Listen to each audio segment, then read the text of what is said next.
Mr. Mulcair, nice to see you. Hi, Rosemary. Let's start around some questions around the economy and your decision to balance the budget. You know, for years, there are people who have said and believe that the NDP doesn't know how to manage the economy, and they point to people like Bob Rae. You yourself say that that's one of the problems. Turns out he was a Liberal, though. So well, so were you. So Greg Selinger, Mr. Clark, and Daryl Dexter, and others.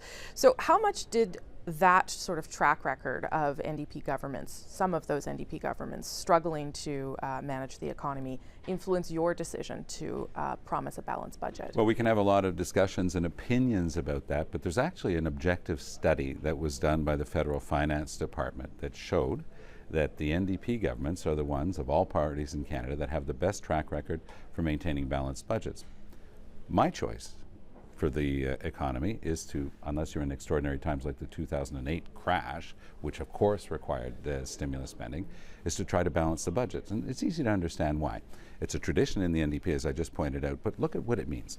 When Tommy Douglas took over Saskatchewan from the Liberals, he was in bankruptcy, ran 17 consecutive balanced budgets, and was able on that solid foundation to bring in free, universal public medical care, which we now have across Canada. I want to bring in quality, affordable, maximum $15 a day childcare. I want to do that on a solid grounding of balanced budgets. But I don't want to leave billions more of debt on the backs of future generations. That would be a flash in the pan of a childcare plan. I want it to be a sustainable long-term plan. But the IMF, even recently as this week, downgraded growth for this country to around 1%. Everyone seems to think that's sort of where we're headed. So it becomes a little bit difficult for people to understand how you're going to do all these things that you say you're going to do and balance the budget. And I wonder if you hadn't made that commitment, if it wouldn't have allowed you a little more room to actually do the things that you want to do.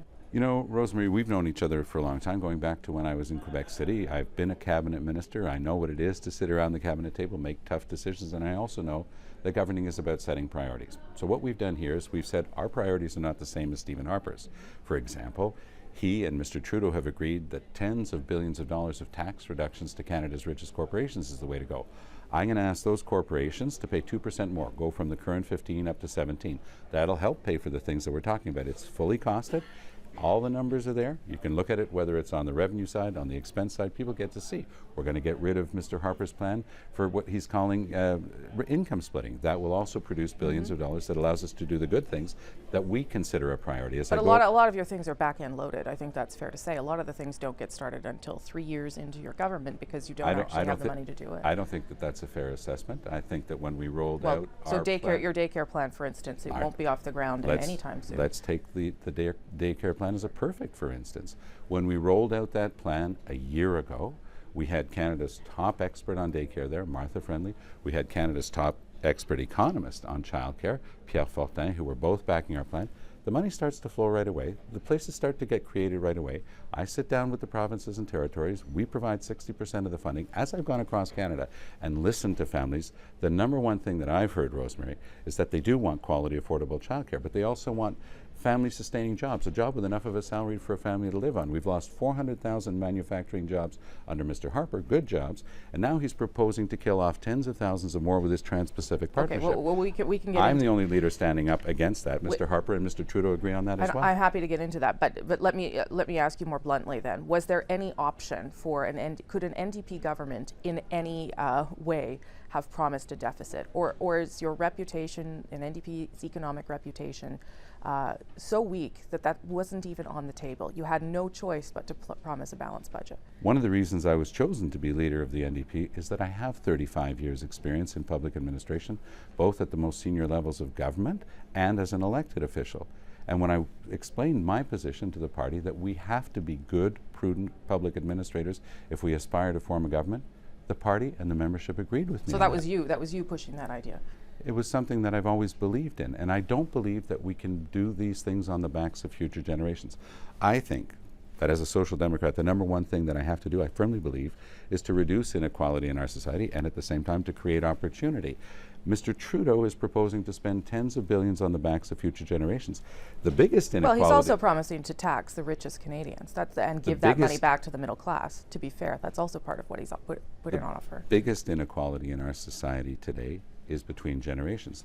The NDP is proposing to do things like get rid of the stock option tax loophole that exists for CEOs, because I don't accept in a country as wealthy as Canada that hundreds of thousands of children should go to school in the morning hungry.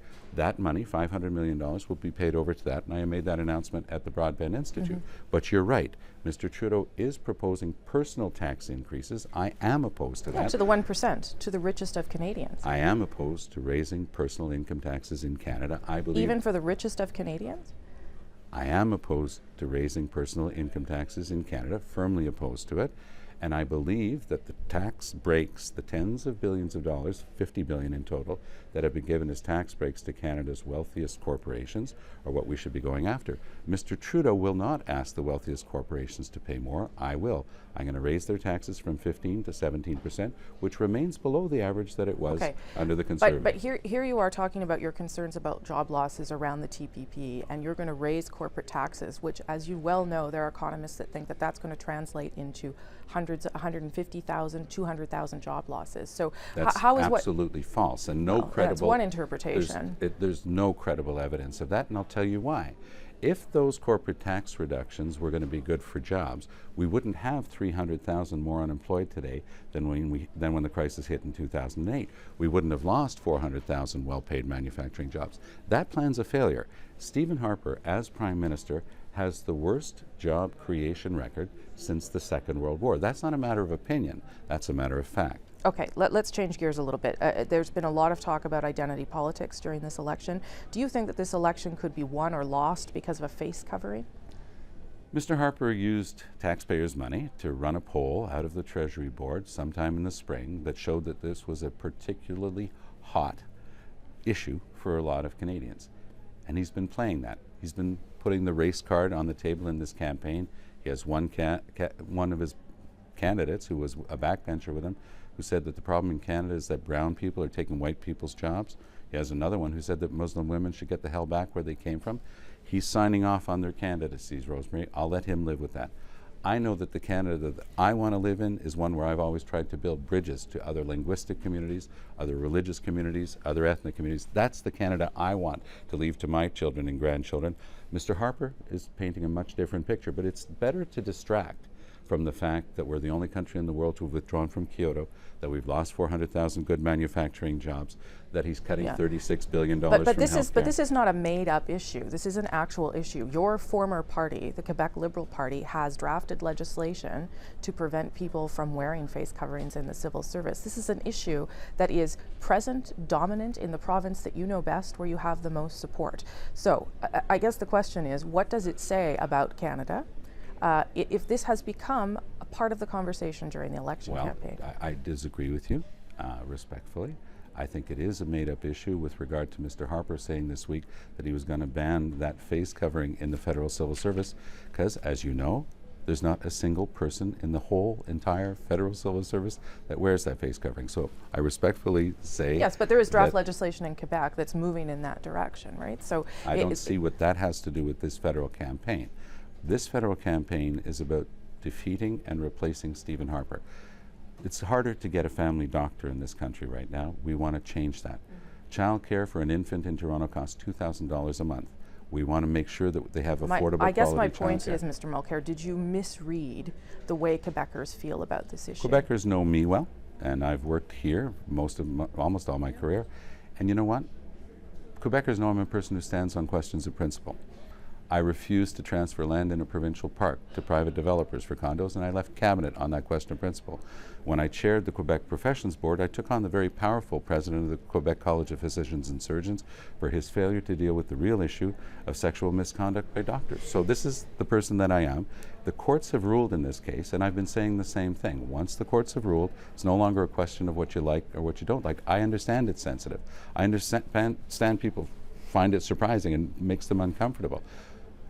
But the courts have ruled, and that's what I've been saying here in Quebec and in the rest of Canada. I do stand on questions of principle, but I know on October 19th, Quebecers are going to be choosing a government. They're going to be choosing the person that they think can best serve as Prime Minister. And I know that Quebecers, like the rest of Canadians I've met during this campaign, want to defeat and replace Stephen Harper. Okay, this is your first national campaign. Lucky you, it was also the longest one. So, what is there something that you've learned through this that you, or something that surprised you that you didn't anticipate? No, there's nothing that surprised me. I knew that Stephen Harper had been planning to play identity politics, to play the race card in this campaign, because when he did that survey at Treasury Board, he didn't come and make the announcement of his decision to make this a big issue.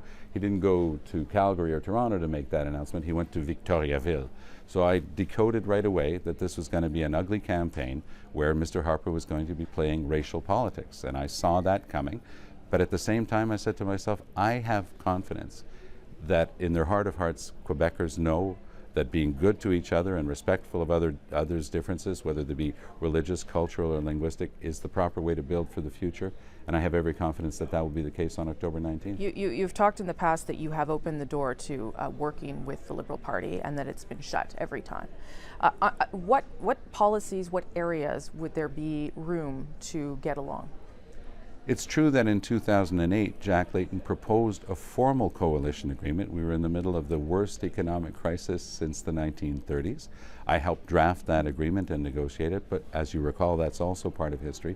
The Liberals lifted their noses on their own signature, and guess what? 7 years later, we're still stuck with Stephen Harper's Conservatives, and that's done a lot of damage. I visited 7 different communities in southwestern Ontario on Sunday, and I saw a lot of people whose families had lost their jobs, a lot of small businesses shutting. Okay, so people want change. So what's more important then, that you win or that he lose? Well, don't forget, this election is about differences and real change. Whether it's on Bill C-51, which is an important breach in our rights and freedoms, Mr. Harper had the support of Mr. Trudeau. On corporate tax giveaways, Mr. Harper had the support of Mr. Trudeau. Mr. Trudeau voted for his budgets. On Keystone XL So there's no areas where you can work together. I'm just going to, if you don't mind, finish your previous question. On Keystone XL, Mr. Trudeau backs Mr. Harper's plan to export raw crude and to export 40,000 jobs. And more recently, in the past few days, Mr. Trudeau has backed Mr. Harper on the Trans-Pacific Partnership, which will erase tens of thousands of well-paid Canadian jobs. I'm opposed to the agreement that Mr. Harper negotiated. I'm standing up on that. I get that. So does that mean there's no areas where you could get along? There's no areas where, I'm not talking about a formal coalition, I'm just talking about cooperating. Well, every time I've opened the door to that, and I've opened the door to that several times, as you know, including as recently as this July, Mr. Trudeau takes it upon himself to personally slam that door shut, not just close it. He's gone so far as to say that he would only be able to work with the NDP if I weren't there. Now, Rosemary, I'll tell you this straight up. My priority is to get rid of Stephen Harper because I know what damage he's done socially, environmentally, and economically. Apparently, Mr. Trudeau's top priority is to get rid of me. On October 19th, Canadians will decide. Well, why would he want to work with you, given the way this campaign has unfolded and the things that you have said about him, even during debates? You've said things like, you have someone else write your lines. You don't know how to debate. At the Monk debate, you said, I'll leave all the pomp to you, Justin. Just yesterday, you said, Justin, I know how to get a division for daycare through. You can't do it. You call him by his first name. Why the animosity towards someone that you say that you would be willing to work with? You're not sending that signal, I think that any objective look at what the product that comes out of the Liberal Party would reveal to you and anybody else who would look at it that I am the object of daily attacks from the Liberal Party, and I'm not asking about the Liberal Party. I'm talking about your personal approach to how you're talking to Mr. Trudeau and whether that helps cooperation or not.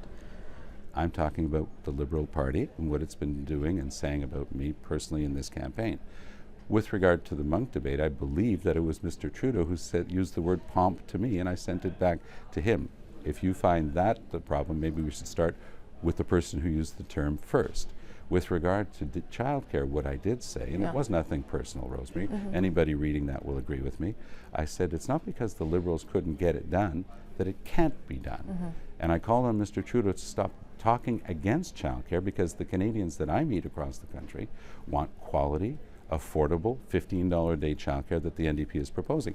Kathleen Wynne's Liberals in the legislature in Ontario, the whole legislature voted in favor of the NDP plan. So I am surprised to see Mr. Trudeau coming to any excuse he can to fight against quality, affordable childcare. I guess the question is the animosity from this long campaign, is it so high that it's going to make any sort of cooperation or working together impossible after? What I've just said to you before is easily verifiable. The fact of the matter is, every time I've opened the door to cooperation, it is Mr. Trudeau personally who slams it shut. I have been the one who's been open to it. Mr. Trudeau is the one who has shut it every time. That's easily verifiable. Last question. So lots of people are going to sit down, are sitting down this weekend and thinking about, what am I going to do? And they're probably thinking in their specific ridings, right? How can I make a change? And perhaps they're considering what you want them to consider. Let's get rid of Stephen Harper.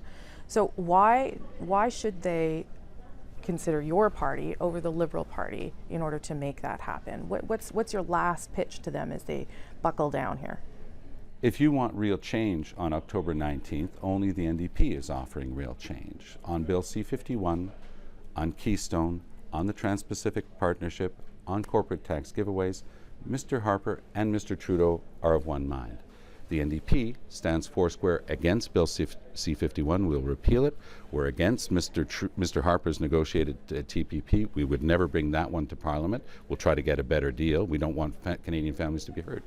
We know that Mr. Harper plans to cut $36 billion in health care. We'll put it back. We'll make it easier to get a family doctor. The Trans-Pacific Partnership will make drugs more expensive for seniors who are already having to decide between putting food on the table and being able to afford their medications. That's the type of positive change we're talking about. And if you're tired of paying $24,000 a year for your infant's childcare in Toronto, the NDP has a plan for quality, affordable, maximum $15 a day childcare that we're actually going to bring in. So that's real change, Rosemary. So people thinking about strategic voting, trying to get rid of Mr. Harper strategically by voting for the person that they think is going to win in their riding. What do you say? The choice comes down to whether or not we want 4 more years of Stephen Harper, or the Liberal Party that promises more of the same, or the NDP that has a fresh, positive, optimistic approach of what we can accomplish together.